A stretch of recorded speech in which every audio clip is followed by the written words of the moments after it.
আসসালামু আলাইকুম। আর্জেন্টিনা নাকি জিতে গেছে, যাই হোক। আমি আর্জেন্টিনার দলে না, আমি অত খুশি হইনি, এত খুশি হওয়ার কিছু নাই। আজ এখন জিতছে তো কি হয়েছে, একটু পর দেখবা এই ম্যাচে জিতছে, সামনের ম্যাচে ঠিকই হাইরা যাবে, ওগুলো নিয়ে প্যারা নাই। তোমাদেরও যাইতে হবে, ব্যাগ গুছাও তোমরা। আর যাই হোক, আজকে আমি লাইভে আসছিলাম, সেখান থেকে চলে যাওয়া লাগছে। কারণ হচ্ছে আমি এই কুকুর নিয়ে দেখছো অলরেডি অনেকবার অনেকবার আমার ঝামেলা হয়েছে এই এলাকায় আসার পর থেকে। আমরা এখন একেবারেই শেষ পর্যায়ে গিয়ে আজকে আমরা অভিযোগ জানাই আসছি থানায় গিয়ে। এই যে দারোয়ানরা মানে কুকুরকে প্রচণ্ড পরিমাণে জ্বালায়, ডিস্টার্ব করে, ওদেরকে মানে সুস্থ স্বাভাবিকভাবে আমরা রাখতে পারতেছি না। আমরা খাবার দিই, ওরা কুকুর, ওরা বুঝে না, ওরা স্বাভাবিক না, ওরা তার মানুষের বাচ্চা না যে ওরা বুঝবে, ওরা অবুঝ প্রাণী। পারলে খাবার দিবা, না পারলে দেওয়ার দরকার নেই। তো সেইখানে তারা প্রতিনিয়ত ওদের উপর অত্যাচার করে, ডিল মারা, পানি মারা, যা মন চায় করে, কোনো কথাই তাদের শুনাইতে পারি না। লাস্ট পর্যন্ত আজকে আম্মু আর আমি গিয়ে থানায় গিয়ে অভিযোগ জানাই আসছে, কথা বলে আসছে। তারা এটার ব্যাপারে আর কি ব্যবস্থা নিবে। আমরা অভিযোগ যেহেতু জানাইছি, কালকে নিবে জানি না, আমরা সেটা অবশ্যই জানাবো যে কীরকম ব্যবস্থা নেয়। তো এই কারণে আমি ভিডিও দিতে পারি নাই, তারপরে হচ্ছে তোমার কোনো কিছু ঠিকভাবে করতে পারিনি। যাই হোক, লাইভও করতে পারিনি, রাতে আসবো না। সবাই ভালো থাকবা, সুস্থ থাকবা, আর আমার জন্য একটু বেশি বেশি দোয়া করো। এখন কথা হইলো, দেখো অবুঝ প্রাণী, এটার সাথে তো কোনো হাত নেই। আমি আমার বাসার পাশে এগুলো বাচ্চা দিছে, সেই বাচ্চাগুলোকে আমি আর কি যত্ন নিতাম। তো এখন এই বাচ্চাগুলোর যত্ন নিয়ে আমি খাবার দিই। এখন তো ছোট্ট থেকে, ছোট না সেই থেকে, এখনও ওদের 3 মাস বয়স হয় না। ডাক্তার আনাইছি ওদের ইঞ্জেকশন দেওয়ার জন্য, ভ্যাকসিন, কিন্তু ভ্যাকসিন এখন ওরা দিবে না, কারণ ওদের বয়স হয়নি, আরও টাইম লাগবে। ওর মাকে দেওয়া আছে। এরপরও এই দারোয়ানের বউকে কোনোভাবেই কন্ট্রোলে রাখতে পারতেছিলাম না।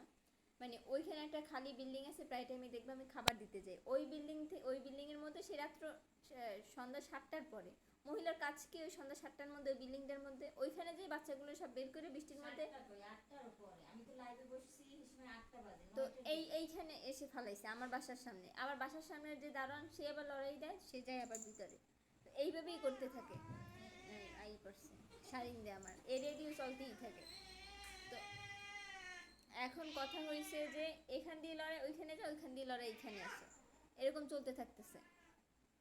আমি একান্ত শেষ পর্যায়ে বাধ্য হয়ে আমি আর কি আজকে আম্মু আর আমি গিয়ে থানায় জিডি করে আসছি। আমার এই ভাঙা পা নিয়ে গেছি আমি, ভাঙা পা না মানে হাড্ডি সরে গেছে। তো এখন এত পরিমাণে আমার পায়ে প্রেশার পড়ে গেছে, একটু সকাল থেকে পাড়া দিয়ে হাঁটতে পারতেছিলাম, এখন আর পারি না, কারণ পা প্রচণ্ড পরিমাণে ব্যথা করে। কিন্তু কি করার আছে ভাই, আমি আসলে এদের নিয়ে বিরক্ত।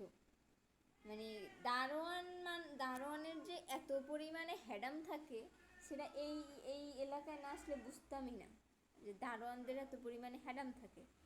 মানে বাড়িওয়ালারে বলতেছে, আমারে বলতেছে কুকুর ঘরে নিয়েই না পালেন। আমাকে বলে যে কুকুর আনছেন নিজের ঘরে নিয়ে পালবেন, মানে উনি বলে যে আমি কোথায় ঘরে নিয়ে পালবো, না বাড়ির ছাদে নেবো, না আমার বাসার পাশে রাখবো।